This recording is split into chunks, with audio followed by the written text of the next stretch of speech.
Ini dia 6 channel DSP amplifier ELAP300D daripada Rainbow. Peak power dia 70W kali 4 channel, memang boleh tahan tinggi power dia ni. Dia punya saiz pun kecil je, bolehlah korang sorok dalam tempat-tempat kecil, baru nampak kemas kereta korang. Ok, first kali sebab apa kita kena pasang DSP ni?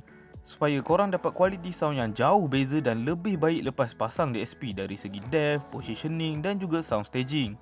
Contohnya speaker dan tweeter kereta selalu letak dekat tepi bawah kiri ataupun kanan kereta korang kan.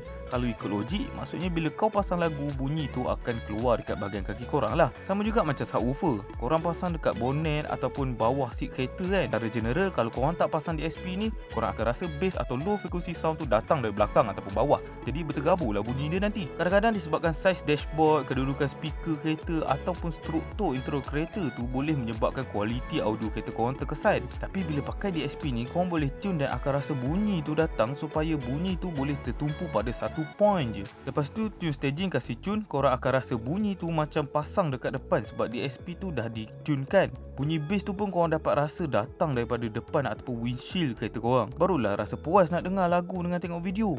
Jadinya DSP ELAP300D daripada Rainbow ni mampu bagi feel yang jauh lagi best untuk sistem audio kereta korang. Apa lagi, mula pasang DSP Rainbow ni.